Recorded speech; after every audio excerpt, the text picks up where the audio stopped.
It's Tuesday afternoon, it's 4 p.m. in Central Europe, and it's time for our Space Café 33 Minutes with Dennis Stone about the World Space Week 2022, an insight into space and sustainability. And as always, we appreciate your participation and ongoing feedback. We will learn and improve based on your feedback.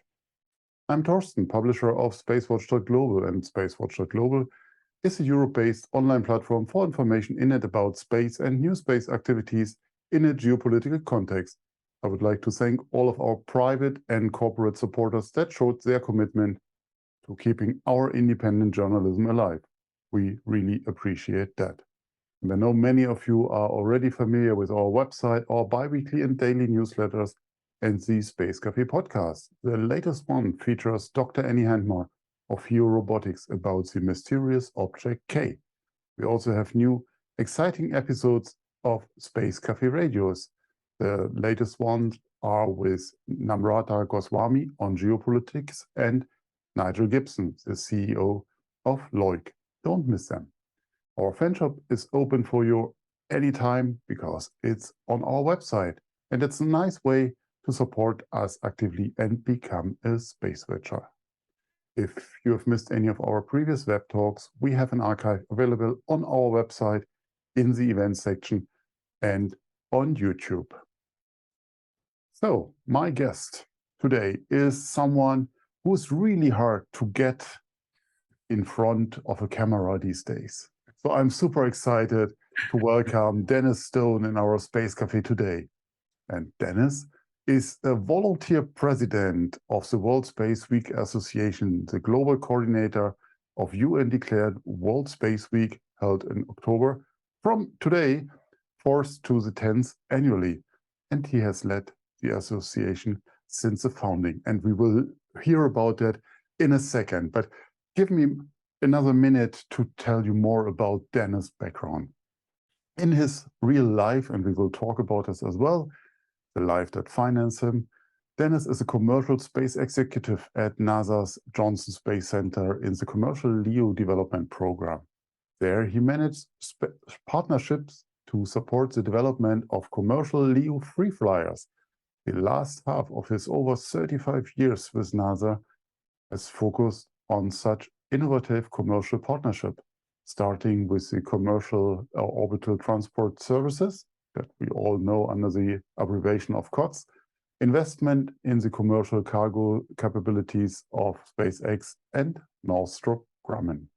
The first half of his NASA career, he was working on the International Space Station in system engineering, avionics, international relations, risk management, and technology development. And prior for joining NASA, he worked for McDonnell Douglas, a name that sounds for the elder ones of us very familiar, Ford Aerospace and Rockwell. He has a dual Bachelor of Science degrees in Physics and Electrical Engineering from the University of Hawaii. And with that, Dennis, welcome to the Space Café again. So let's talk about the World Space Week. A volunteer president and founder. How does that work?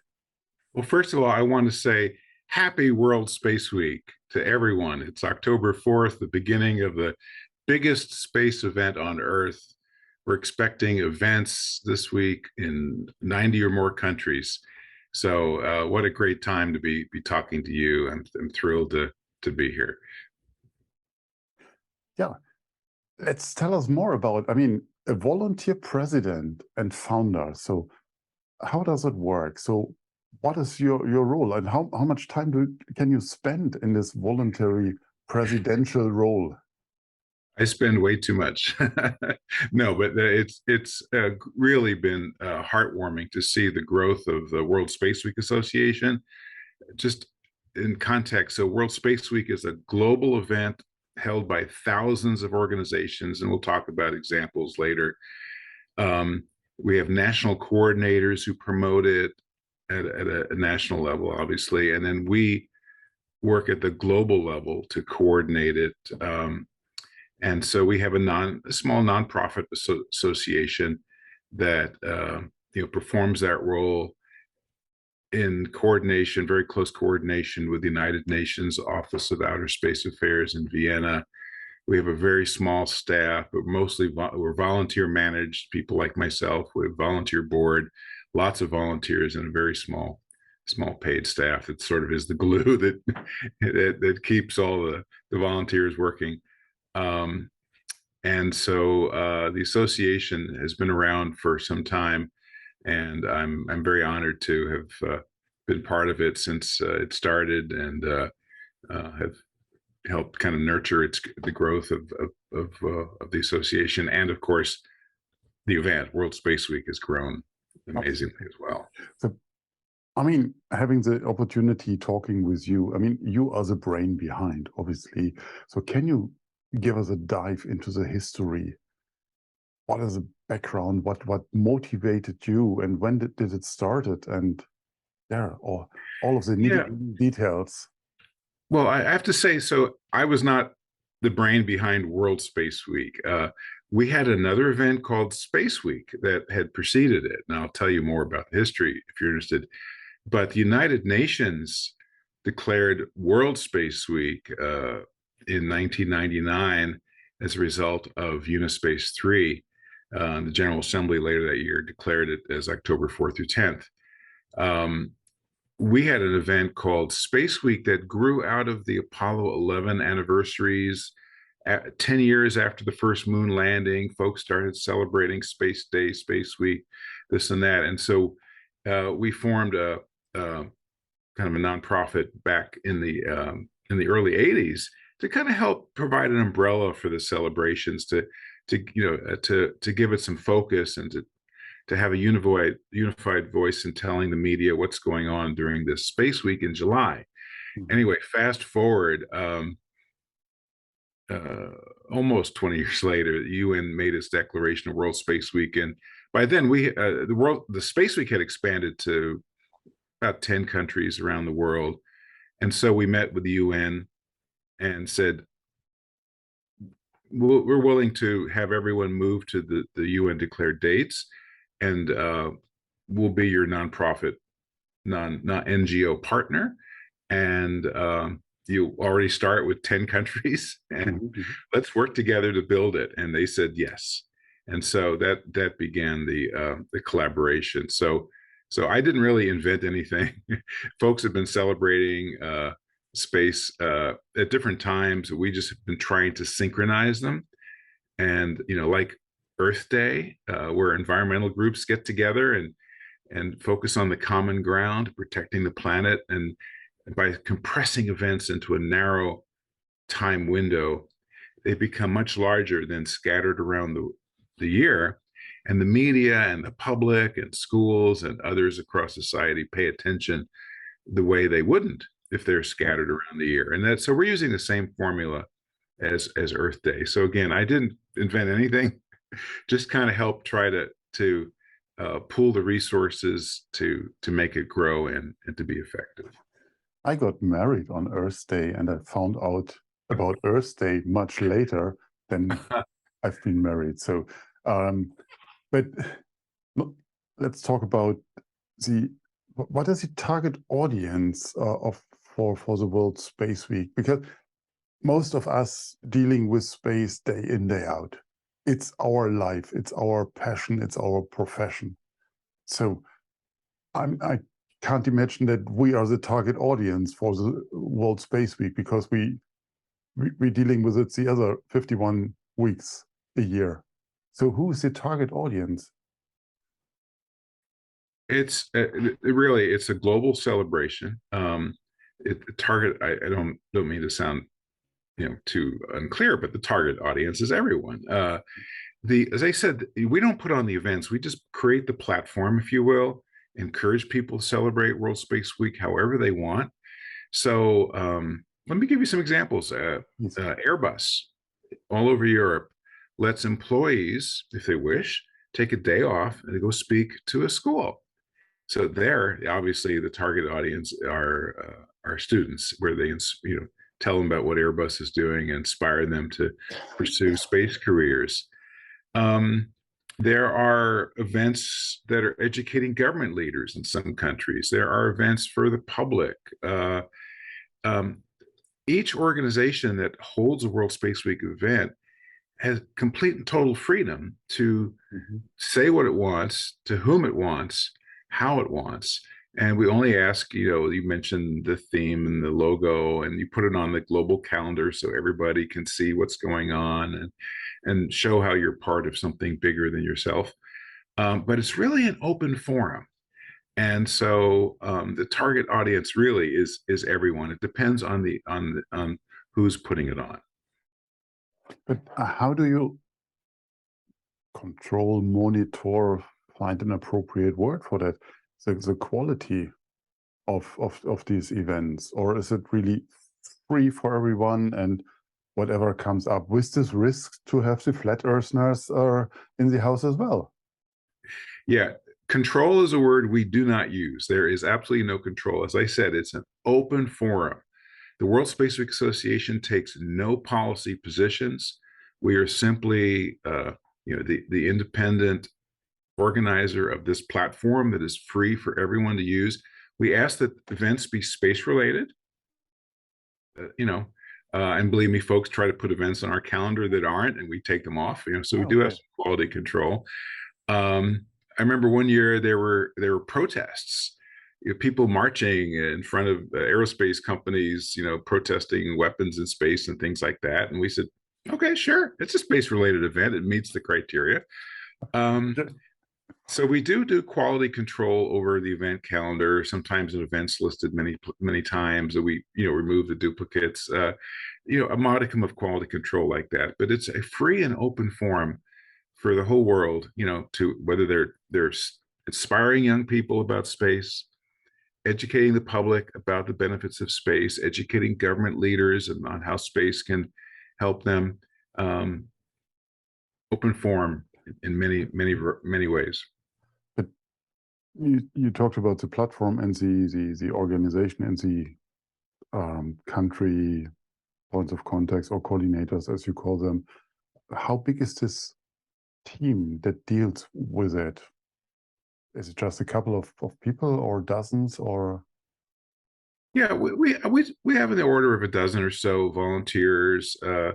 If you count the board and the officers and the staff and the volunteers, we probably have 20, 25 people working at the global level. We've got twice that many working at the national level. Some cases, the national coordinator is a space agency, we have a contact, but there's a staff behind them. In other cases, it's just a volunteer. The coordinators, come from all walks of life, and we're really grateful for their time.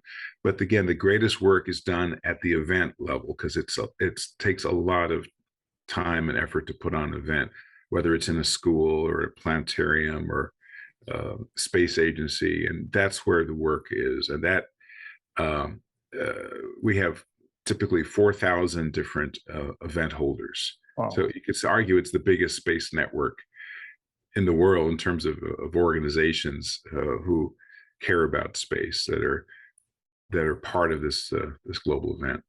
I'm very grateful to your team that put our talk here today also on the event calendar and our Space Café on Friday. We're celebrating. This is one event out of what will probably be thousands going on this week.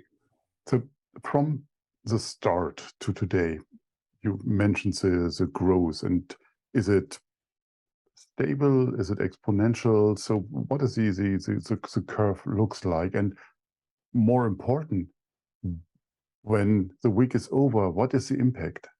So I'm quite sure you have done the math or the aftermath with all the previous weeks.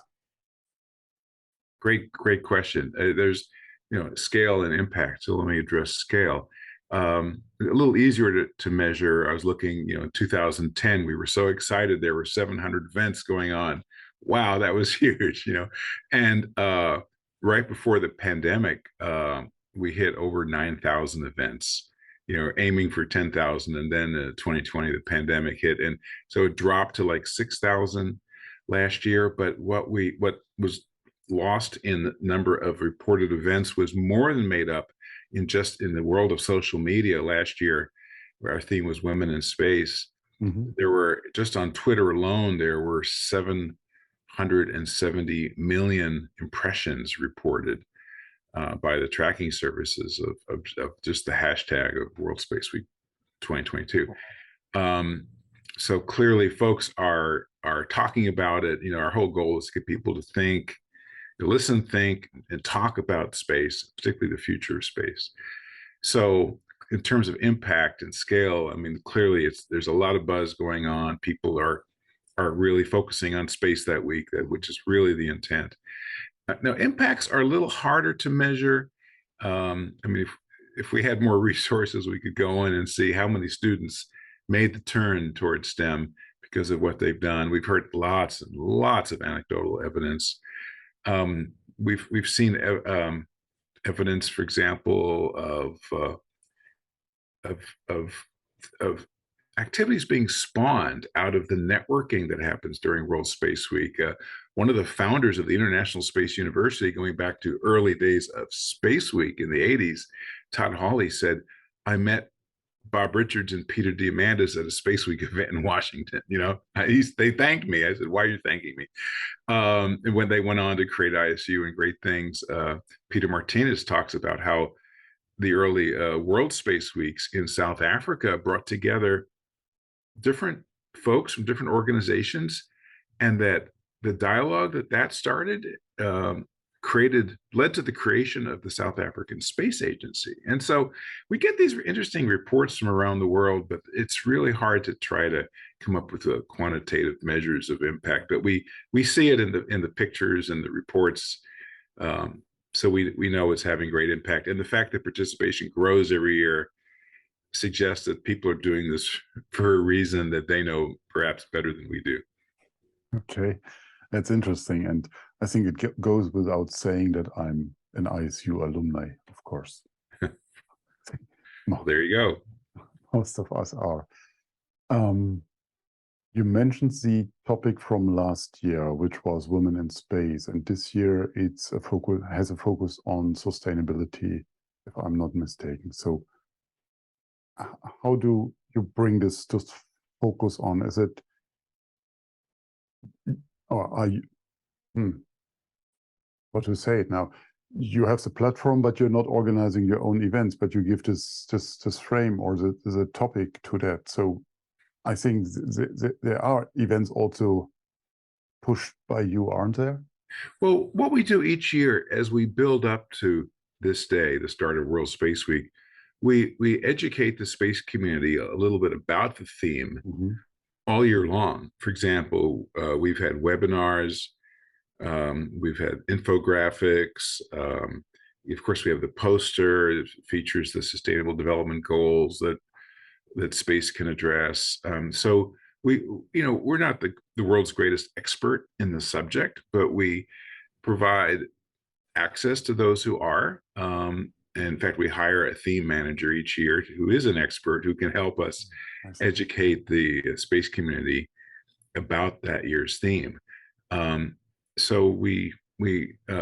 so this year we're encouraging the World Space Week event holders to address two elements of this theme, and one is keeping space sustainable, orbital debris and these issues.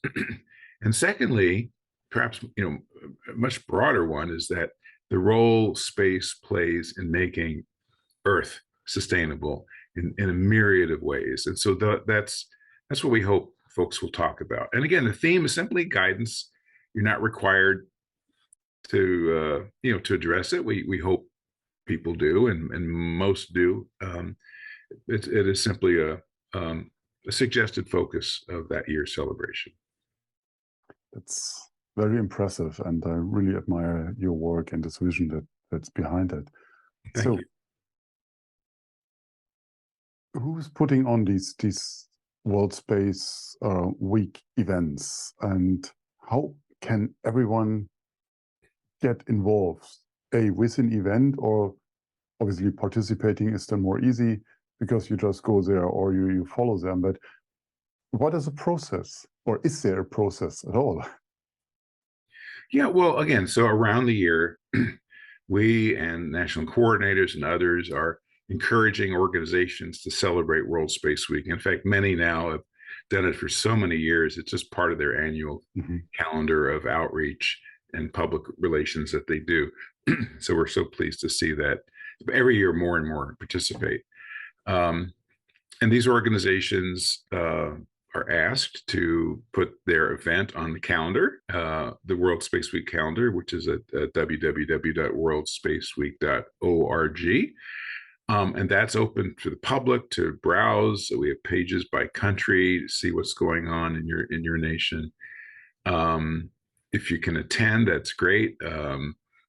But there's also so much now going on in social media. You know, in all your Facebook and LinkedIn and various posts, you'll see just in your stream so much people celebrating in a different way, in a virtual way, by sharing information and just celebrating space that week in their own way. So it's open to the public to attend, unless it's a private event like at a school or something like that. But we encourage everyone to hold an event. You are today, and you know it takes a few people can get together and watch some space movies at home, and add it to the calendar. Just show that you're celebrating space, because that's a powerful message when we all unite, just like the environmentalists united to support Earth Day. When the whole space community is celebrating, the media notices, national leaders notice, and suddenly they realize people support space, and it becomes a more important priority. Companies notice, teachers notice, and so the more we can do together, the more impact space will have on the lives of everyone. As I'm based here out of Europe and being in Prague these days, we have the EU Space Week. Is that just a correlation with the World Space Week, or is it something Europe put not on the calendar? Yeah, and remind me, the dates overlap, or they're next to each Yeah, other? it's today, 4th to the 6th. Oh, well, okay, then that's the same thing. Yeah, they're doing it in response to the, again, the United Nations General Assembly declared this. And so sometimes we see other little space days crop up in different countries. Maybe that's the date their first astronaut flew in space, and we appreciate that. But we ask everyone, regardless of their national space holidays, if you will, to also celebrate World Space Week for the reasons I mentioned. And I'm glad to see the EU is participating as well. Great. So what can we expect this year as your highlights? Where do you say, I mean, out of the 4,000, 5,000 events you mentioned, what are your highlights? And you don't have to mention our talk today. Well, I was just looking, if you go to our website, there is actually a link to highlights, and these are events that we've chose out of the thousands and thousands that we hear about. But I'm asking your highlights. Yeah, we have some, just some things that we thought were, impressive. I mean, so in the United States, Vice President Kamala Harris announced that there'll be activities to promote STEM awareness by the government during our World Space Week. I'm just looking at these highlights, things in Australia and films in Scotland. It's just there's such a variety of things going on. I'm not the expert, really. I encourage people to go to the website, explore the global highlights, explore what's happening in your country, pay attention, look on social media for that hashtag WSW2022, and discover what's going on, because not everybody reports events on the calendar. There's much more going on than anyone knows, including and especially me. Okay, get it. On that note, I mean, we have our space cafes right now in, I think, 27 countries around the year. So maybe there's something next year that we think, okay, we bring them all together in 1 week or on one day and do something together. I mean, that's a great idea. I think my team will hate me for this idea, but Well, I mean, it's easier to just spread things out around the year, right? You have resources that are you have to prioritize, but organizations can compress activities into a week, as space agencies and aerospace companies and schools have done all around the world. You're part of something bigger, and when we sing together, our voices are louder. It punches through the noise out there in the media and gets people's attention. And so again, you can't, I'm not saying don't do anything for the other 51 weeks, but I'm asking the space community to do as much as you can this one week, because you get leverage. It becomes more powerful. I got it. Thank you very much for this really encouraging and tell your staff that. Inspiring words about it. We want to talk briefly about the professional Dennis, the one that has a job, a paid job, and not just a paid job. We talked about your 35+ years at NASA. So what is your story there? What's the role you have? Yeah, I have been so fortunate. I've always been a great believer that space is not just for governments; it's for society. And so we've been, the last half of my NASA career, as you mentioned, I've been very honored and fortunate to help take steps toward that goal by instead of NASA building systems that the government owns and operates, start to move in the direction where we buy services from systems that companies own and operate, and that they can sell to other customers. So we become one of many customers. That started with the COTS program that you mentioned, that developed commercial cargo capabilities. Then it moved to commercial crew, which is now allowing NASA to buy a ticket for astronauts going to the space station, pictured behind me. And I call it the third leg of the stool that I'm working on now, is commercial destinations. And that is this has been an incredible space station and so robust and has done so many amazing things. But unfortunately, a system can't last forever. And it's also very expensive. And so NASA is nurturing private sector commercial destinations, we call them, to eventually replace the space station, which is planned to end around the end of this decade. And so our office manages some funding with 4 companies right now working on commercial space stations, and in the hope that they'll be ready. And then there'll be just like we did on the COTS program, it was a development phase and then a services procurement. So right now we're like an investor helping these companies develop their capability, and then later we'll be a customer and actually buy services for NASA astronauts and NASA payloads to go to a commercial free flyer. But if I remember right, COTS was about $2 billion when it came out. 500 million. Really? Not 2 billion? And it grew to 800 million. And for that 800 million, we got 2 new medium class launch vehicles, the Falcon 9 and the Antares. And Falcon 9 has been an incredible workhorse for the world in launching its communication satellites, not just going to the station. And we got 2 automated cargo vehicles that can berth to the space station, all for 800 million, which is like order of magnitude less than it would have cost NASA to build them as a traditional way. But how far can you go with this budget for the commercial LEO destinations you mentioned? I mean, these are the Axiom stations, the Orbital Reef, and we had, I think, the last year a number of the announcements. Or I think, I see Dubai. I think many of them went public. Are these the partners you're talking about? Yeah, our office supports the Axiom, Orbital Reef, the Blue Origin, and Sierra putting together. Northrop Grumman has a commercial LEO destination they're working on, as does NanoRacks. And you heard probably about all of them at the IAC a week or so ago. Right. So from your estimation, will we see them? When will they fly? I mean, you're closer than all of us on there. So what is realistic?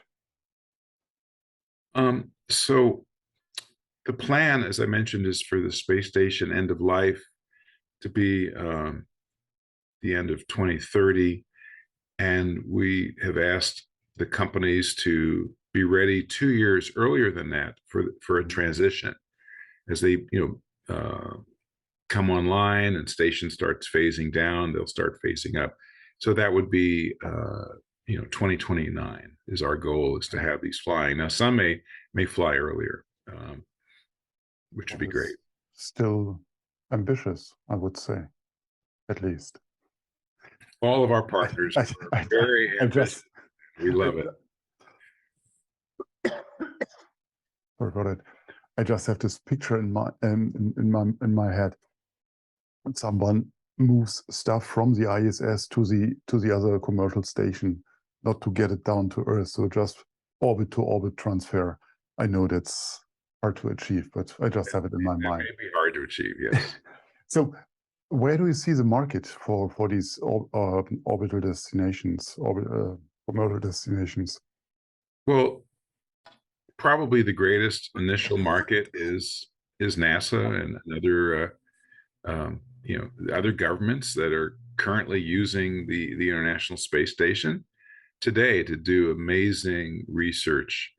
That will continue, in human research, to understand how astronauts and others can live in space for extended periods of time, and safely, and maintain their health. Technology demos, and for trips to Mars and other things, it's better to test them 200 miles up first. So there'll always be uses like that. And so NASA definitely plans to be a huge customer. But we've also seen, already tourism is taking off, if you excuse my pun. I hope that there'll be a lot of tourist flights that will bring revenue into these commercial destinations. But also microgravity is a great tool for learning about many things, products that can be improved on Earth because of knowledge gained in microgravity. So corporations, I envision, will be, and they've been doing this for decades on the shuttle and the station, continuing to use microgravity to learn about ways to make better products on Earth. And last, we hope there might be some production applications.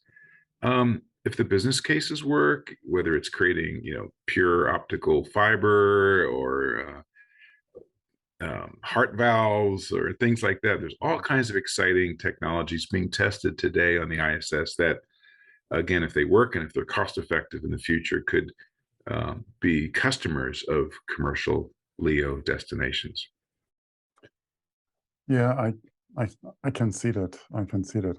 I had the great pleasure at IAC to meet briefly with Ethan Stibbe, the Israeli astronaut, the commercial astronaut from Israel, and that was amazing to listen what he has to say. I mean, with all talking to the ESA astronauts, or there's another astronaut that has been on the station at the time, there were challenges, and I think there is procedures going on to be implemented to make it more smoothly and seamless. My final question to you, how do you see the future in space in the next decade to keep it in a reasonable time frame? Well, as I said, in this decade, we hope to see the transition of the entire LEO environment, from cargo, crew to the destination, transition from the paradigm of government being the owner and operator to one where the government is one of many customers. And we hope that because these commercial destinations now are incentivized to go out there and market and sell, finding new customers for microgravity,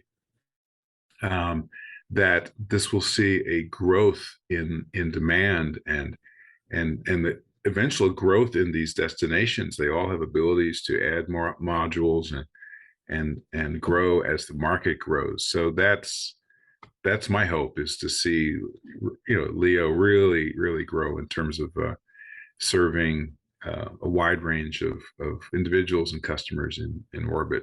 And this allows governments like NASA to then focus more on the more challenging things, exploration, the Artemis program, going to the moon, going to Mars.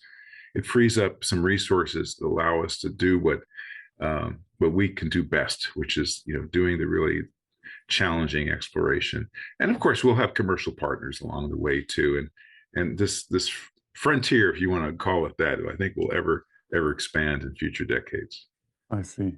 So let's hope and cross fingers, pray for it, to keep space clean and undisturbed. I think that's what we all need to get this dream into reality. Dennis, thank you so much for your time, and good luck with the ongoing World Space Week this year and for your own next steps. Thank you. We have prepared a number of exciting events later this week and next week for you, our dear audience. We have on Friday, the 7th of October, so in a few days, our next Space Café Brazil, as mentioned before by Ian Grossner, with his great guest, Lucas Fonseca, if I spelled it right, the CEO and founder of Avantis. And that event, as it is Brazil, it will be in Portuguese. Of course, on the 11th of October, so next Tuesday, I will have my next Space Café 33 Minutes with the wonderful Dr. Christina Giannopapa, the head of the office. She is the head of the office of the executive director at USPA in Prague. And on the 20th of October, we have our next edition of the Space Arbitration Association events by Laura Zielinski, themed "Does Space Arbitration Fit into the New Space Economy?"